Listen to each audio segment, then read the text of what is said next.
Hi. It's so good to see you. We are going to talk a bit today about our rights and our responsibilities as American citizens.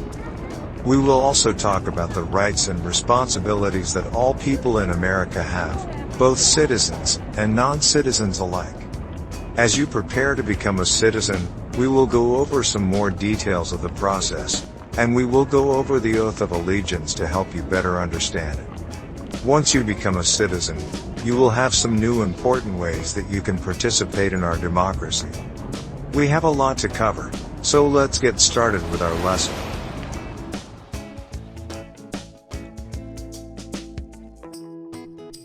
All of us living in America have some important, fundamental rights. And we also all share some responsibilities that we need to be aware of. The Bill of Rights in our Constitution provides a number of rights that are for all people living here, not just citizens. We all share the right to freedom of assembly, free speech, freedom of religion, and the right to bear arms, which means we have the right to own a gun. We also share some common responsibilities. Every year, all people who live in America, whether they are citizens or not, must file their federal taxes by April 15th. The taxes that are collected by our government helps to pay for our defense, our nation's debts, and to provide funds for common needs like highways, technology, and education. Also, all men aged 18 to 26, who live in America, are required by law to register for something called selective service. This means that they are eligible to serve in the armed forces, if the government needed them to. Currently, our armed forces are made up of volunteers. But historically, the country has drafted men into military service. But no one has been drafted now, since 1973. To register for selective service, you can either register at your local post office, or online at sss.gov.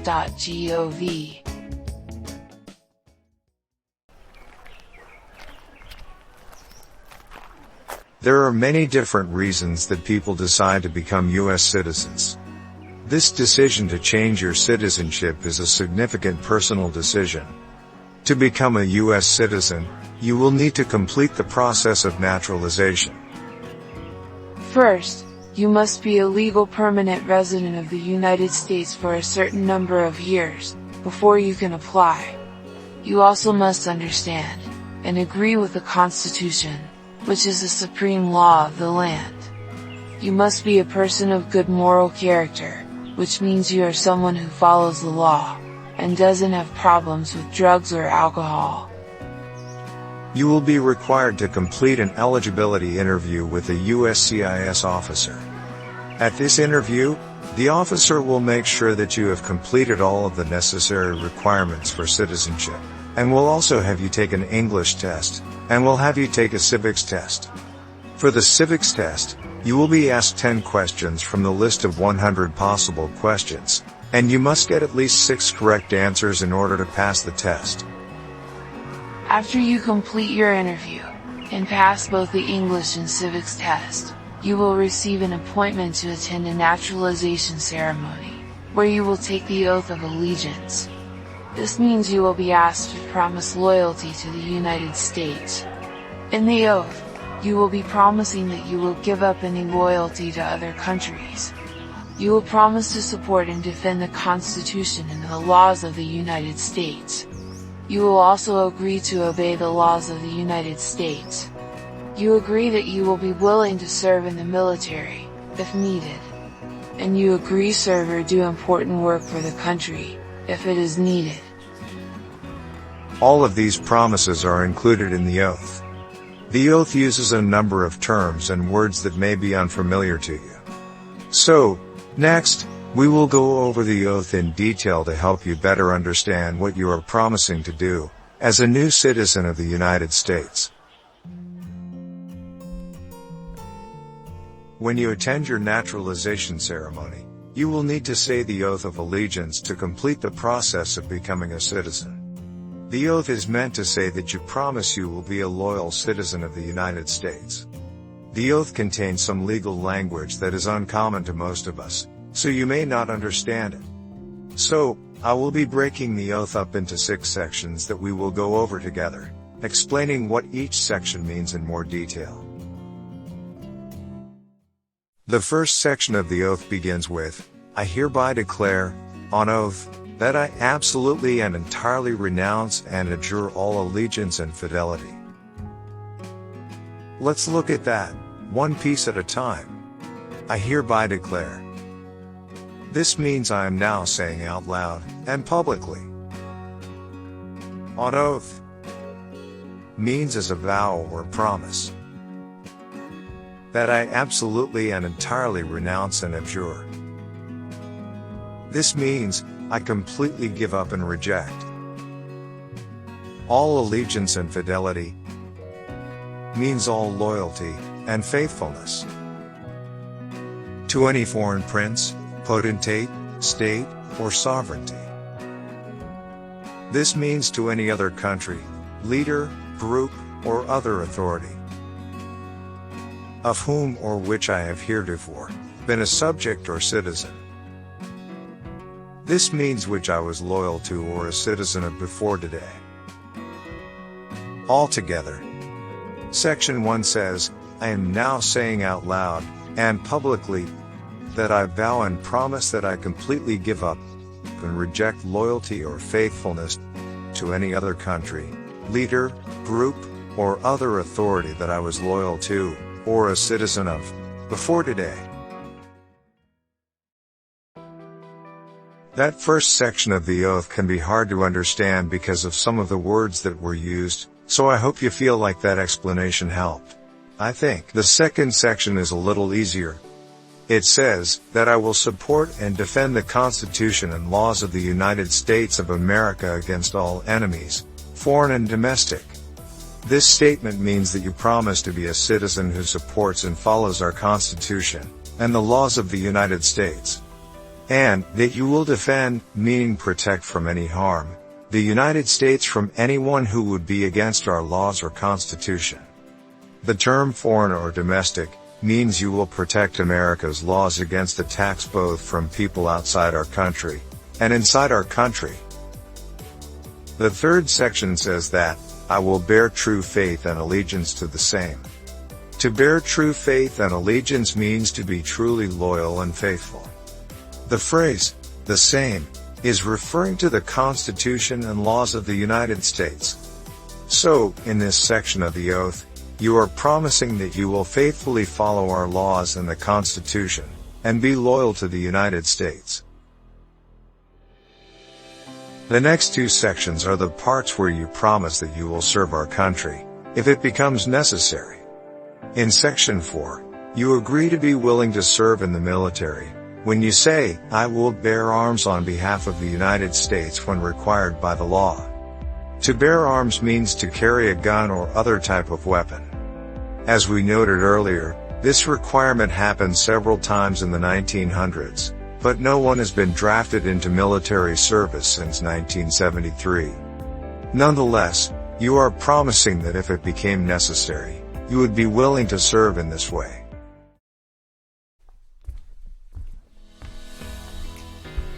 In Section 5, you promise that you will be willing to serve the country in non-combat roles for our military as well, if it becomes necessary. Section 5 says, I will perform non-combatant service in the armed forces of the United States when required by the law. Non-combatant is another way of saying you will work in a role that is not fighting. The first half of Section 6 says, I will perform work of national importance under civilian direction when required by the law. This means that you are also willing to work for other parts of our government, other than the military, if it becomes necessary. Under civilian direction means that you would be supervised by a civilian. A civilian is someone who is not in the military. In the second half of this section, you promise that you are being honest about your answers, and that you don't have any doubts about your desire to be a citizen. This last part of the oath says, I take this obligation freely, without any mental reservation or purpose of evasion, so help me God. An obligation is something that you are legally and morally required to do. When you say that you take this obligation freely, without any mental reservation, you mean that you truly want to take the oath, and you don't have any doubts about it. A purpose of evasion means trying to avoid something.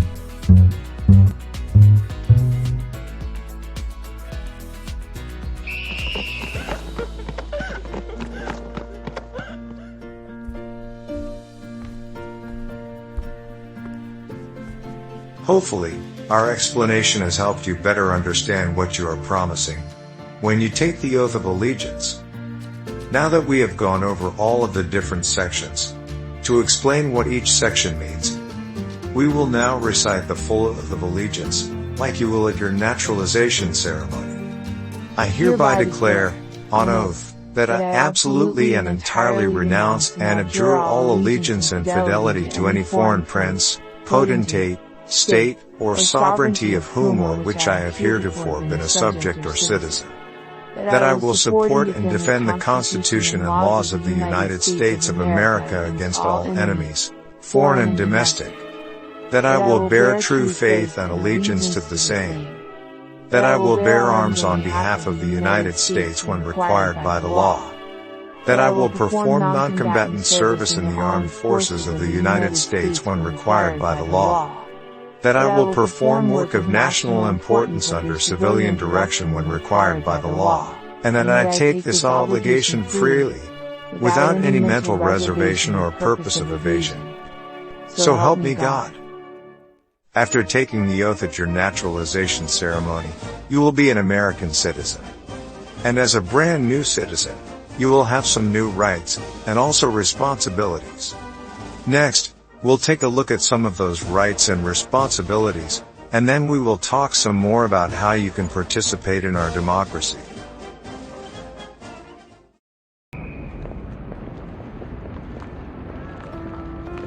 As a new American citizen, you will now have two new important responsibilities that are only for citizens. The first is to vote in federal elections. You are not required to vote by law, but it is nonetheless a very important part of how you can participate in our democracy.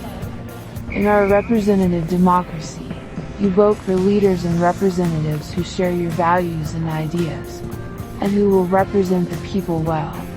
Good leaders make sure to listen to the citizens they represent, so the citizens' voices can be heard, and the leader can represent them well.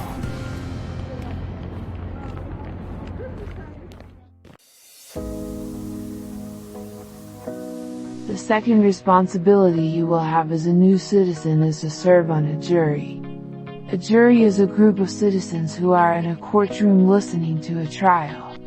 A trial is where a person accused of a crime goes before a judge, and evidence and information is presented to support the person's guilt or innocence.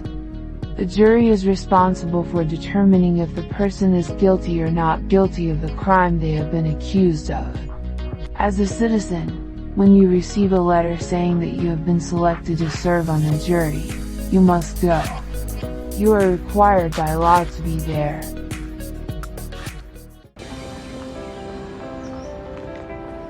There are also some new rights you will have as a citizen, that are for citizens only.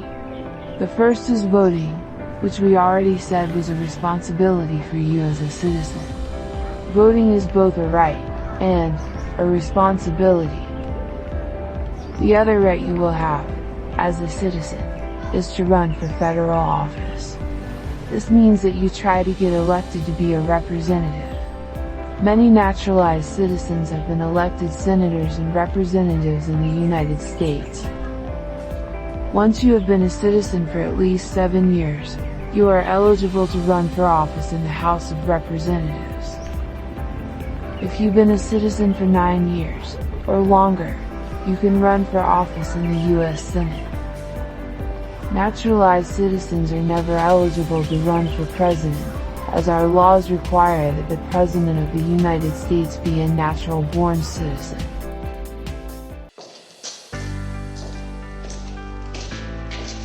When the Constitution was adopted, it set up the government of the United States of America to be a democratic republic. Since the government is democratic, our citizens govern themselves. And as a republic, the government gets its power from the people. At all levels of government in the United States, federal, state, and local, the people elect their government officials. A good example is the governor of your state. The people of the state elect their governor to lead the executive branch of their state government.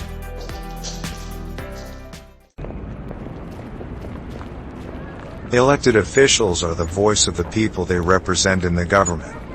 That's why it is an important responsibility, as an American citizen, to participate in voting.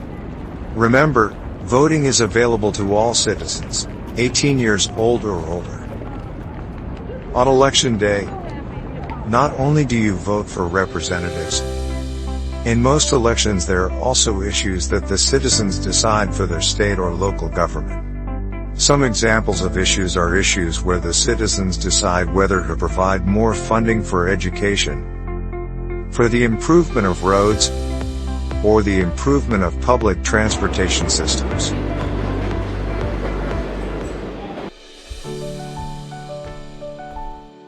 And as we mentioned before, as an American citizen, you also have the opportunity to run for political office yourself, if you want to serve in that way. Remember, to run for Congress, you have to have been a citizen for 7 years to be a House representative, and 9 years to be a senator. Requirements for public office will vary at the state and local level.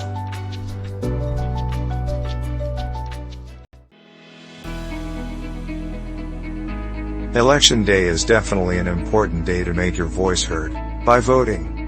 But there are also other significant ways that you can participate in our democracy, in addition to voting.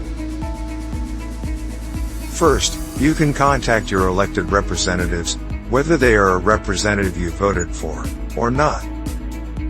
You can let them know your concerns, or opinions you have, about important issues. You can also write letters to your local newspaper to express your opinions about important issues. Newspapers publish these letters in their Letters to the Editor section of the newspaper.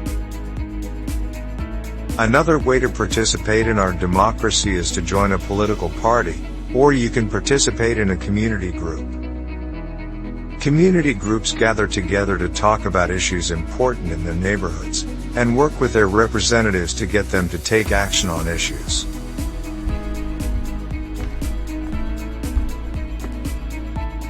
However you decide to participate, being an active participant in our democracy helps us to become better citizens, and to improve our country for everyone.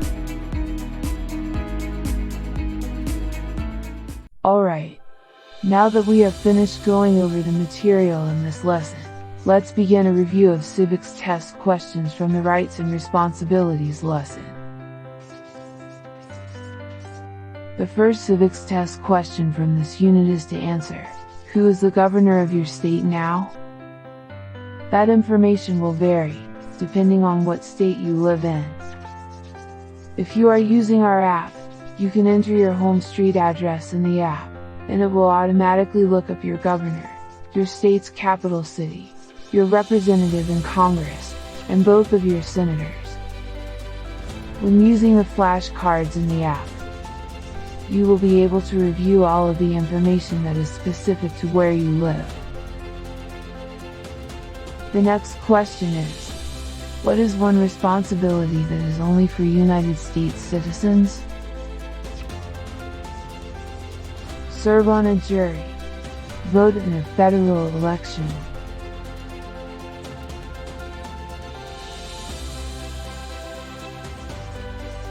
Name one right only for United States citizens. Vote in a federal election. Run for federal office.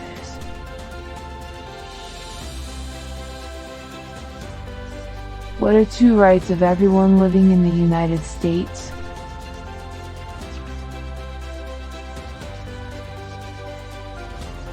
Freedom of expression, freedom of speech, freedom of assembly, freedom to petition the government, freedom of religion, the right to bear arms.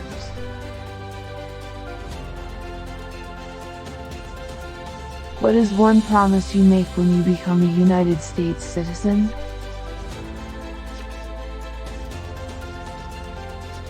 Give up loyalty to other countries. Defend the Constitution and laws of the United States. Obey the laws of the United States. Serve in the U.S. military, if needed. Serve, or do important work for, the nation, if needed. Be loyal to the United States. What are two ways that Americans can participate in their democracy?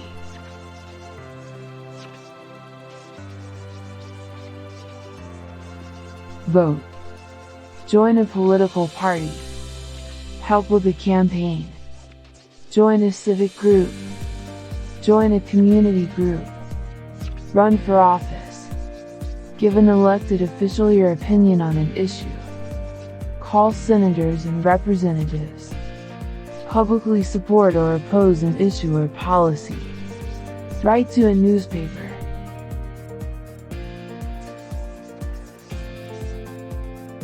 How old do citizens have to be to vote for president? 18 and older.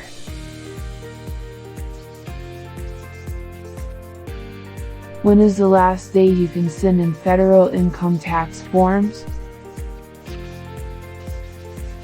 April 15th.